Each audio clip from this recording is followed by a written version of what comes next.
Welcome back to the Deep Dive. Today we are unpacking every layer of the incredible novel, The War of the Worlds. That's right. Get ready for a deep dive into its characters, themes, and the hidden meanings behind the story. It's such a classic, but there's so much packed in there. Absolutely. This isn't just, your standard sci-fi tale. Yeah. It's a really profound commentary on humanity, power, our place in the universe, all that good stuff. Yeah, Wells was definitely doing more than just telling an alien invasion story. So we're going to explore every twist and turn, every, moment of terror, Yeah. and try to uncover every hidden truth Wells wove into this masterpiece. Okay, so let's jump right in. Part 1, The Coming of the Martians, A Rude Awakening. Wells starts us off in late 19th century England. Right. A very specific time and place. The narrator immediately sets the scene, calling it an era of infinite complacency. You really get that sense, don't you? Humanity, especially the British Empire, feeling totally on top of the world. Convinced of its empire over matter, like they were the absolute masters of Earth, the pinnacle. Yeah, the idea that anything else could be out there, let alone something superior. It just wasn't really on the radar. Exactly. He says they couldn't conceive of intelligence as greater than man's watching us, scrutinizing us, perhaps almost as narrowly as a man with a microscope might scrutinize the transient creatures that swarm and multiply in a drop of water. That's such a chilling line. Puts us right in our place, doesn't it? It really does. It felt like a totally secure world, humanity's dominion unquestioned. But, of course, that's the setup. Precisely. The narrator tells us this profound shock, this sudden brutal wake-up call, is what brought about the great disillusionment of the early 20th century. That perfectly ordered, complacent world was about to get completely, irrevocably shattered. It's a brilliant opening, setting up that human hubris just to knock it down. Oh, absolutely. And what's fascinating is how Wells then flips it. He makes us consider the Martians' point of view, their own desperation. Right, it's not just random malice. No, they're driven by this immediate pressure of necessity. Wells paints this really grim picture of Mars. It's older than our Earth, it's nearer its end, suffering from secular cooling. So basically a dying world. Exactly. Imagine that your planet's slowly freezing, resources running out, facing extinction. And Wells says this crisis didn't just push them outwards, it actually brightened their intellects, enlarged their powers, and hardened their hearts. Wow. So adversity made them smarter, stronger, and colder. You got it. And from that dying world, Earth looked like paradise, their morning star of hope, green, fertile, full of resources. They looked across space with envious eyes. So it's driven by survival, not just conquest. That does make you pause. It does. And here's where Wells lands one of his most potent punches, especially for his Victorian audience. Okay. He says flat out that we humans must be to them at least as alien and lowly as are the monkeys and lemurs to us. Oof. Yeah, that's a direct hit on human exceptionalism. Totally. He's saying, you think you're special. From their perspective, you're just another animal, maybe even potential food or resources. It completely undermines that anthropocentric view. And connects directly to the social commentary. Right, absolutely. The narrator asks this incredibly uncomfortable ethical question. Are we such apostles of mercy as to complain if the Martians warred in the same spirit? He's basically saying, can we really judge them? Exactly. And he doesn't pull punches. He directly references humanity's own history of ruthless and utter destruction of what it called inferior races. He mentions the Tasmanians specifically, doesn't he? He does. Yeah. A people entirely swept out of existence in a war of extermination waged by European immigrants in the space of 50 years. It's brutal. He's holding up a mirror to his readers, particularly the British imperial mindset. So it's forcing them to confront their own actions. Right. How can you condemn the Martians, he's asking, when you've done similar things yourselves? It challenges the moral high ground completely. That comparison is just incredibly powerful. It really elevates the story beyond simple sci-fi. Was he trying to make them feel ashamed, or was it more like a warning, like cosmic karma? I think it's probably a bit of both. Definitely aiming for that uncomfortable self-reflection, maybe shame for readers complacent about colonialism, but also it's like an empathy exercise, but through terror. How so? He's flipping the script, forcing readers who accepted ideas about inferior races to feel what it's like to be the one considered inferior, hunted, helpless. To feel the terror of being colonized. Exactly. It's a visceral way to understand that violence. He's basically shouting, how would you like it? It's incredibly effective. And what's even wilder is how Wells shows the signs were already there, ignored signs of invasion. Oh, yeah. The dramatic irony is thick. Astronomers like Schiaparelli were mapping Mars, noting weird, fluctuating appearances. Things they couldn't quite explain. Right, and the narrator speculates about a great lead seen on Mars. Back in 1894, something actually reported in the journal Nature. He wonders if that was the flash from the casting of the huge gun firing the cylinders. Like warning flares that nobody understood? Pretty much. We just dismiss things that don't fit our neat little boxes. Then there were those incandescent gas eruptions on Mars, observed by Lavelle, and then a series of them, like signal flares, night after night. And the narrator even saw some himself. Yeah, he remembers watching Mars with Ogilvy, the astronomer. They actually saw the reddish flash of the first missile being launched, then the second one. Clear evidence something huge was happening. But life just went on. Completely, that's the kicker. While Mars is literally firing planetary missiles at us, what's happening on Earth? Markham's excited about getting a new newspaper photograph. Mundane stuff. Totally mundane. Our narrator is busy learning to ride a bicycle and writing academic papers on, get this, the probable developments of moral ideas as civilization progressed. Oh, the irony. Discussing moral progress while annihilation is on its way. Right. He describes walking with his wife under the stars, pointing out Mars, hearing the trains shunting, feeling so safe and tranquil. Blissfully unaware. The contrast is just brutal. It perfectly sets up the shock, the rude awakening, as the section title says. Humanity is completely unprepared for what's about to hit them. And that first hit is dramatic. The first falling star. Yeah, seen streaking over Winchester, looked like an ordinary falling star, left a greenish streak. Loads of people must have seen it. But just wrote it off as a meteor. Exactly. Even our narrator, whose window faced that way, saw nothing of it because he was busy writing. Collective inattention on a massive scale. Until the next morning. Right. Ogilvy finds the thing itself on Horsell Common. This huge cylinder, caked over, half buried. Like something landed hard. And then he notices the faint movements from within and realizes the end screws out. It's artificial hollow. He makes the connection to the Mars flashes. And tries to warn people. Desperately. Tries a wagoner, a potman. They think he's a lunatic. Just dismiss him completely. That must have been maddening for Ogilvy. Absolutely. It's only when he finds Henderson, the journalist, that someone takes him seriously enough to check it out. And then the crowds start gathering. Drawn by the sensational story, right? Dead men from Mars. Yeah, treating it like a spectacle.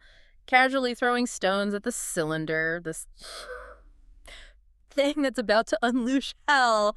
Unbelievable. The suspense as it starts to open must have been intense. Oh, Wells milks it beautifully. The cop starts rotating very slowly. Just a gradual movement, a muffled grating sound, and then agonizingly slowly, the end screws out.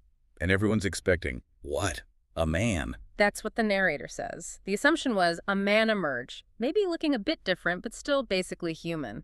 That anthropocentric bias again. Which gets completely shattered. Instantly. First, these grayish, billowy movements. Then, two luminous discs like eyes. Then a little gray snake, coiled up, followed by more. Tentacles? Not arms, not legs. Tentacles. And then the full Martian form. A big, grayish, rounded bulk, maybe bear-sized, glistening like wet leather. Ugh, like wet leather. That detail is so vivid. Isn't it? Two large, dark-colored eyes, a lipless brim of a mouth that quivers and drools saliva, and these lank, tentacular appendages. The narrator feels instant disgust and dread. I don't blame him. Wells piles on the details. The peculiar V-shaped mouth, no brow ridges, those gorgon groups of tentacles, the tumultuous breathing, the clumsy deliberation of their movements because of Earth's gravity, and that oily brown skin. Oily brown skin, it's designed to be repulsive, completely alien. Totally. Strips away any chance of seeing them as relatable, just pure, terrifying otherness. And the horror escalates immediately with their first act of war. Yeah, dusk falls.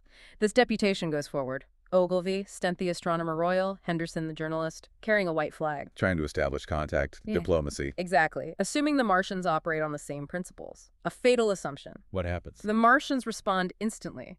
3 puffs of luminous greenish smoke, a faint hissing sound that builds into a long, loud, droning noise. Sounds ominous. And then this humped shape rises from the pit. A flicker, a ghost of a beam of light. The heat ray. The heat ray, described as an invisible, inevitable source of heat. Not a laser beam like in movies, but pure heat. Invisible. What does it do? Incinerates. Instantly, men, bushes, trees, buildings just burst into flame. Lead melts, glass shatters, wood explodes. instantaneous, indiscriminate annihilation. So the deputation. Swept out of existence, just gone.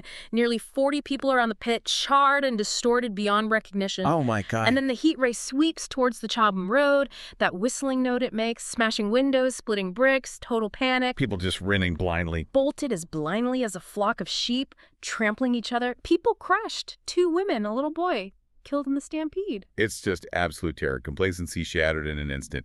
So we move into Earth under siege. The Martians are here. They're hostile. And the terror just spreads. Psychologically too, right? Yeah, absolutely. The narrator's own escape from that first attack is so telling. He feels this weird detachment, like he's watching a movie of himself running home. Almost dissociation. Kind of, unable to fully process the horror. And when he tries to warn his neighbors, breathless, talking about men from Mars, they laugh at him. They just can't believe it. Denial. Total denial. It's too monstrous. He even tries to reassure his wife, saying the Martians will be slow because of Earth's gravity, grasping at any straw for comfort. Which turns out to be completely wrong, obviously. Yes, tragically wrong. And Wells uses this moment, the narrator's last civilized dinner, to drop that brilliant dodo analogy. Ah, yes, the respectable dodo. Right. He compares humanity's complacency to a dodo discussing the pitiless sailors coming for food and saying, "We will peck them to death tomorrow, my dear." It's such a sharp, darkly funny warning against underestimating a threat. We think we're safe just before we're wiped out. Precisely. It hammers home that theme of deadly complacency. And London, the heart of the empire, is incredibly slow to react. Henderson's telegram warning. Dismissed as a hoax. Because he died before he could confirm it. Awful. Awful. Awful. And Wells emphasizes the dovetailing of the commonplace. Friday night, Londoners go to sleep oblivious. The incandescent gas flash on Mars meant nothing to them. While the invasion was already underway. Exactly. The military tries to respond. They set up cordons, bring in hussars, Maxim guns, the Cardigan Regiment, their best stuff. But they don't know what they're facing. Not at all. The second cylinder lands. The fighting begins on Saturday. But morning papers still have inaccurate descriptions, clinging to this idea the Martians are sluggish. And then they see the tripods. And the reality hits. These vast spider-like machines, nearly 100 feet high, moving at the speed of an express train, armed with the heat ray, terrifyingly fast and agile. 100 feet high. Just imagine seeing that striding towards you. Unthinkable. The Battle of Weybridge shows how futile the military response is. 4 Martians waiting across the river, another blasting Weybridge with the heat ray. Do the humans score any hits? They do. A shell hits one machine. The decapitated Colossus reeled like a drunken giant. There's this moment of hope, like, maybe we can fight them. But it doesn't last. Nope. The machine somehow recovers, even without its pilot, presumably, and reeled swiftly upon Shepperton, utterly relentless. The narrator gets caught in the crossfire. Yeah, the heat ray sweeps towards him. His desperate shout, "Get underwater!" is pure survival instinct, just trying to escape that invisible fire. Get underwater. That phrase just sticks with you, the desperation. It really does. And then things get even worse. The Martians deploy a new weapon. As if the heat ray wasn't bad enough. Right. They start firing these huge canisters that release a milky mist, the black smoke. What is it? Poison gas. Sort of, but heavier, stranger. Described as acting rather liquid than gaseous, clinging low to the ground. A strange, stifling vapor. It causes agonizing, choking, and writhing. Some unknown element involved. Silent, creeping death. Just flows into trenches, shelters, everywhere. Exactly. And Wells points out the Martian strategy here. They spread it methodically, as men might smoke out a wasp's nest. Dehumanizing us, reducing us to pests to be exterminated. Precisely. It's calculated chemical warfare. By Sunday night, organized resistance is basically over. Even naval crews on the Thames Mutiny refusing to stay and fight. Total collapse of order. The military is broken, discipline gone. Everything's gone, which leads to Monday morning and the exodus from London. The mass panic. A roaring wave of fear. The city becomes the scene of horrible struggle. Railway stations are chaos, people fighting savagely for standing room, getting trampled and crushed. A violence breaks out. Yeah, revolvers fired, people stabbed. Even the police, overwhelmed and infuriated, start breaking the heads of the people they were called out to protect. Pure anarchy. Society just dissolving. Completely. The narrator's brother sees it all. This boiling stream of people, a torrent of human beings rushing northward, a stampede gigantic and terrible. He even sees Lord Garrick trampled to death by horses. Just awful. primal survival instinct taking over. It's civilization stripped bare. But amidst this chaos, Wells gives us this incredibly close look at the Martians themselves through the narrator's eyes. Right, when he gets trapped. Yeah, trapped with the curate in a ruined house after the fifth cylinder lands nearby. He gets to observe them up close. He describes the handling machine. Not a fighting machine. No, more like a construction or utility vehicle. A metallic spider with 5 jointed, agile legs, covered in levers, bars, tentacles, for grabbing and manipulating things. Including bodies. Including bodies. Its movements are swift, complex, and perfect. Alien engineering at its most efficient and chilling. It shows their methodical nature, doesn't it? Specialized tools for different jobs. Exactly. And from this terrifying vantage point, we get the best look at the actual Martians outside their machines. What do they really look like? Huge round bodies, or rather heads, about 4 feet in diameter. Basically giant heads. Very large dark-colored eyes, a fleshy beak instead of a mouth, and 16 slender, almost whip-like tentacles used like hands. Just brains and tentacles. Wow. Pretty much. Wells uses this to explore evolutionary theory, which was big at the time. Their physiology is mostly brain, complex lungs, heart. Not much muscle. Efficient. Extremely. They don't sleep, feel little fatigue, can work 204/7, and they reproduce by budding off, like plants, without sex. Completely alien biology. Totally. And their food source, they inject fresh living blood directly into their veins. No digestive system needed. They're feeding on humans. Undeniably. Wells suggests this is where evolution could lead brain and hands developing at the expense of the rest of the body. The Martians are practically mere brains, wearing different bodies according to their needs. That's a deeply unsettling thought. Evolution leading to that. Isn't it? And crucially, ironically, they have no immunity to Earth's germs. Either Mars never had them, or their science eliminated them ages ago. This becomes key later. Foreshadowing. Definitely. Their communication is minimal, too. Silent during work, just a hooting sound before feeding, and no wheels in any of their tech. A completely different technological path. And the narrator sees them feed. He and the curate witness it. The horrifying spectacle of a Martian injecting blood from a captured human, unimaginable dread, pushes them both to the edge. That image of them being practically mere brains. So alien. And the narrator's time trapped with the curate sounds like its own kind of hell. Oh, it is a psychological nightmare. They have absolutely incompatible dispositions. The curate is careless, babbling constantly, descending into And madness. can't handle the pressure. Not at all. It gets so bad the narrator fears the curate's noise will attract the Martians, so he hits him with a meat chopper to silence him. He kills him. He strikes him. It's ambiguous if the blow itself is fatal, but the curate falls silent and still. Then the narrator sees a handling machine's tentacle reach in and take the body. Wow. Survival instinct overriding everything. It's brutal. It shows the psychological cost, how the invasion forces humans into impossible choices. What lines would you cross? A terrifying question. And then there's the red weed. Ah, yes, the redweed. This strange, vivid crimson plant from Mars. It grows incredibly fast in water, this tropical exuberance. Taking over the landscape. Exactly, choking rivers, turning everything scarlet and crimson. It's like Earth itself is being visibly terraformed, colonized by this alien vegetation, a visual symbol of the invasion. A blood-red blanket suffocating the world. Creepy. And then he meets the artilleryman again. Right, on Putney Hill. And the artilleryman has this bleak but weirdly pragmatic view. Humanity. We're just eatable ants now. That's grim. Very. He says, cities, nations, civilization, progress, it's all over. That game's up. We're beat. Complete acceptance of defeat. But he has a plan, doesn't he? He does. An astonishing scheme. Live underground, London's drains, cellars, form a disciplined band, preserve knowledge, and learn from the Martians. Learn from them. Study their technology. His ultimate goal for men who have learned the way how to hijack Martian fighting machines, turn the heat ray back on them. Whoa. That's Oh. ambitious. Audacious, even. It's radical, maybe crazy, born of utter desperation, but it's also this spark of resilience, isn't it? A refusal to just be cattle, defiance, even in the ruins. That artilleryman's vision, however wild, does inject some fierce hope. And speaking of fierce, the Thunder Child. That's a truly iconic moment of resistance. Oh, absolutely. The scene is set on the Essex coast, a massive refugee fleet, this huge sickle-shaped curve of ships, fishing boats, steamers from all over Europe trying to escape. Desperate flight. Utter desperation. You hear about Mrs. Elphinstone panicking, saying she'd rather die than be friendless in a foreign country. The personal terror amidst the chaos. And the Martians are closing in. Right.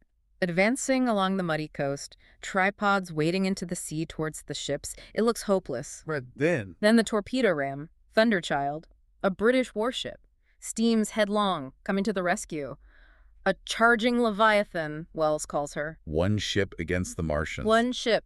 It's a valiant, almost suicidal charge. She surprises them, takes a hit from the black smoke, then a blast from the heat ray sets her ablaze. So she's doomed. She is, but she doesn't stop.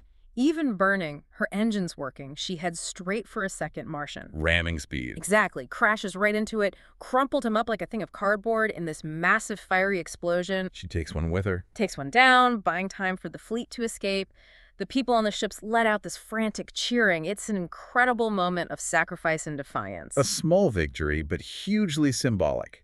Proof that humanity can fight back, even if the cost is immense. Precisely. It shows that Spirit wasn't entirely crushed, but after that blaze of glory, the actual end of the invasion is, well, quiet and deeply ironic. How so?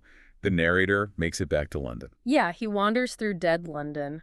It's covered in black dust, littered with bodies, an evil, ominous smell. Utterly desolate. Except for the howling. Except for that haunting Martian howling, "Oola, oola, oola, oola, oola," coming from Regent's Park. It keeps the city from feeling completely dead, but in a terrifying way. Like ghosts wailing. Exactly. Then he finds things. A wrecked handling machine crashed into a house, and grimly, the gnawed gristle of the Martian that the dogs had left. Even dogs are scavenging them. Something's wrong with the Mars. Something is very wrong. The climax comes on Primrose Hill. He sees a third Martian machine just standing there, erect and motionless. Not attacking. No. And it's surrounded by birds, a multitude of blackbirds pecking at the machine, at the lank shreds of brown inside. Taking at the dead Martian. They're dead, all of them. Suddenly, inexplicably. The narrator's first thought is divine intervention. God had repented. The angel of death had struck them down. A miracle. That's how it seems. But then the real reason comes out, tying back to that earlier biological detail. The lack of immunity. Exactly. Remember, Martian science supposedly eliminated microorganisms on their planet ages ago. They had no defenses. They succumbed to the humblest things that God, in his wisdom, has put upon this earth. Right. Her sacrifice wasn't futile in the moment. But the ultimate victory came from an unexpected, uncontrollable source. I think Wells uses it to teach humility. We didn't win through brute force alone. We're part of a bigger system, and sometimes unseen forces are decisive. We aren't the sole masters here. That makes sense. It adds another layer. Yeah. So the aftermath. London is saved. Saved as by a miracle, but it's a silent wilderness of houses. The healing begins slowly. Survivors start returning. What are they like? Changed. Yellow-skinned, shaggy hair, wearing dirty rags. But their eyes show either leaping exultation and energy or grim resolution. Scarred, but alive. And humanity immediately tries to learn. Seems so. The first newspaper back, the Daily Mail, announces the secret of flying has been discovered, learned from Martian tech, an ironic gift from the invaders. Turning destruction into progress. Typical. Right. And the narrator goes back to Woking, finds his old life in ruins, his unfinished essay on moral ideas, the wrecked dog cart, symbols of that lost, complacent past. But he finds his wife. He does. Finds her alive, white and tearless. She thought he was dead. It's this incredibly powerful personal moment of reunion amidst the wreckage, a fragile hope. A reminder of what truly matters, maybe? Perhaps. So, what are the big takeaways? The lessons learned and lingering shadows, as Wells puts it. Are there still scientific mysteries? Oh, yeah. The black smoke's exact composition, still unknown. The heat ray generator, still a puzzle, apparently dangerous to investigate. But they learned about Martian biology. As much as they could from the remains. Confirmed the large brain, the tentacles, the blood injection. It expanded the idea of what alien could mean. But the bigger question is, could it happen again? That's the graver and universal interest. The possibility of another attack. The narrator worries not enough attention is being paid, calls for a sustained watch on Mars. So the biggest lesson is vulnerability. Absolutely. Earth is no longer seen as this safe, fenced-in place just for humans, that illusion is shattered.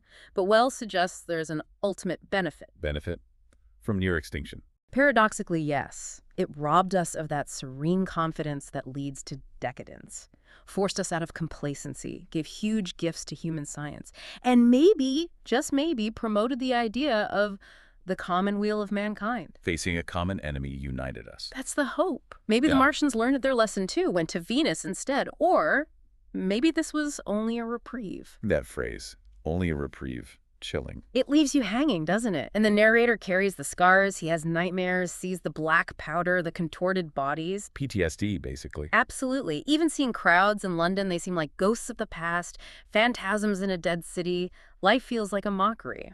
He can't shake the memory. How could he? He sees Primrose Hill, where a Martian machine now stands like a tourist attraction, kids playing around it, and remembers the horror of that last great day. How quickly people forget or try to. So the final challenge is, Yeah. what did we really learn? Exactly. Is progress about dominion, control, or adaptability, recognizing our place? The Martians taught humility, but did it stick? And looking at our world now, are we still too complacent? Are we watching the skies? What else might be out there ready to challenge our supposed supremacy? That question hangs heavy, doesn't it? Yeah. Still relevant today, maybe more than ever. Definitely something to think about. And there you have it. Thanks for spending a little bit of your day with us and this story. Hope you found it interesting. If you enjoyed it, a simple like or subscribe helps the channel out more than you know. It really does. Be good and take care.